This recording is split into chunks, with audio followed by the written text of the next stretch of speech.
ಏರ್ಬೇಸ್ಗಳನ್ನು ಧ್ವಂಸ ಮಾಡಿದೆ ನಮ್ಮ ಸೇನಾಪಡೆ. 7 ಸೇನಾ ನೆಲೆಗಳು, 1 ರೇಡಾರ್ ಸೈಟ್ ಧ್ವಂಸವನ್ನು ಮಾಡಲಾಗಿದೆ.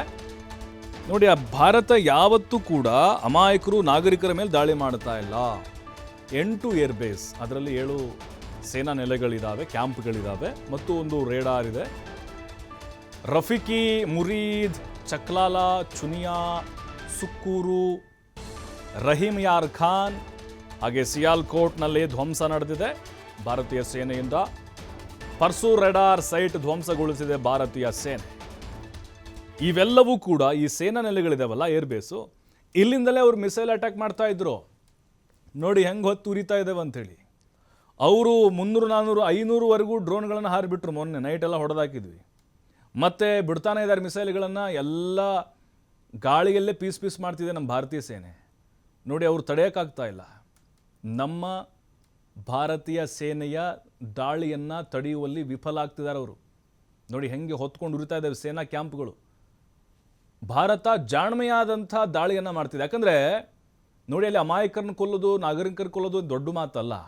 ಆದರೆ ಬೇಡ, ಮೊದಲು ಆರ್ಥಿಕವಾಗಿ ಇವರನ್ನು ಕಂಪ್ಲೀಟಾಗಿ ಜರ್ಜರಿತರನ್ನಾಗಿ ಮಾಡಬೇಕು.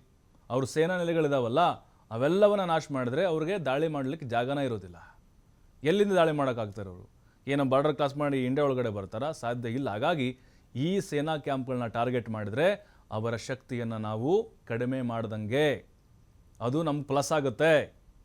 ನೋಡಿ, ಎಲ್ಲ ಸೇನಾ ನೆಲೆಗಳು ಏನಿದ್ದಾವೆ 7, ಇವು ಬಹುಮುಖ್ಯವಾದವು. ಇವೇ ಮೇನ್ ಬ್ರ್ಯಾಂಚು. ಅಲ್ಲಿಂದಲೇ ಅವರು ಡ್ರೋನ್ಗಳನ್ನ ಹಾರಿಬಿಡ್ತಾ ಇದ್ರು, ಮಿಸೈಲ್ಗಳನ್ನು ಮಿಸೈಲ್ಗಳನ್ನು ಬಿಡ್ತಾ ಇದ್ರು ಭಾರತದ ಕಡೆಗೆ. ಈಗ ಅದನ್ನೇ ಉಡಿಸ್ಮಾಬಿಟ್ಟಿದ್ದಾರೆ. ಏನೂ ಇಲ್ಲ ಅವ್ರ ಹತ್ರ ಶಕ್ತಿ.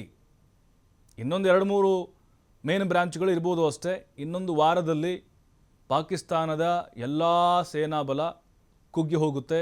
ಅವರಲ್ಲಿರುವಂಥ ಶಸ್ತ್ರಾಸ್ತ್ರಗಳು ಅಥವಾ ಫೈಟರ್ ಜೆಟ್ಟು ಮತ್ತು ಕೆಲವೊಂದಿಷ್ಟು ವೆಪನ್ಗಳೇನಿದ್ದಾವೆ ಎಲ್ಲ ಖಾಲಿ ಆಗುತ್ತೆ. ಅದಾದಮೇಲೆ ಏನಾಗುತ್ತೆ? ಪಾಕಿಸ್ತಾನ ಭಾರತದ ಮುಂದೆ ಮಂಡಿಯೂರೋದು ಗ್ಯಾರಂಟಿ. ನಾವು ಟಾರ್ಗೆಟ್ ಮಾಡಿರೋದು ಪಾಕಿಸ್ತಾನಿಯ ಸೇನಾ ನೆಲೆಗಳನ್ನು. ಕಾರಣ ಅವರ ಶಕ್ತಿಯನ್ನು ಕಡಿಮೆ ಮಾಡೋದು. ಯಾಕಂದರೆ ಅವರೀಗ ದಾಳಿ ಮಾಡ್ತಿರೋದೇ ಈ ಕ್ಯಾಂಪ್ಗಳಿಂದ. ನೋಡಿ, ಎಲ್ಲ ಹೊತ್ತು ಉರಿತಾ ಇದೆ. ಮತ್ತು ಒಂದು ರಾಡರ್ ಸೈಟ್ ಇತ್ತಲ್ಲಿ, ಅದನ್ನು ಕೂಡ ಕಂಪ್ಲೀಟಾಗಿ ಭಾರತೀಯ ಸೇನೆ ಉಡಿಸ್ ಮಾಡಿದೆ. ಇನ್ನೂ ನಮ್ಮ ಬ್ರಹ್ಮಾಸ್ತ್ರಗಳು ಹೊರಗಡೆ ಬಂದಿಲ್ಲ, ಹಾಗೆ ಭದ್ರವಾಗಿದ್ದಾವೆ. ಬ್ರಹ್ಮೋಸು, ರಫೇಲ್ ಬಂದರೆ ಮುಟ್ಟಿ ನೋಡ್ಕೊಳ್ಳೋದಲ್ಲ, ಭೂಪಟದಲ್ಲೇ ಕಾಣಿಸಲ್ಲ. ಪಾಕಿಸ್ತಾನ ಹಂಗೆ ಹೊಡೆದಾಕ್ಬಿಡ್ಬೋದು. ಆದರೆ ಬೇಡ, ಕಾದು ನೋಡಿ ಭಾರತೀಯ ಸೇನೆ ದಾಳಿಯನ್ನು ಮಾಡ್ತಾ ಇದೆ. ಇನ್ನೂ ಮುಂದುವರೆದ ಭಾಗವಾಗಿ ಸಾಕಷ್ಟು ರೀತಿಯ ಹೊಡೆತವನ್ನು ಪಾಕಿಸ್ತಾನ ತಿನ್ನುತ್ತೆ.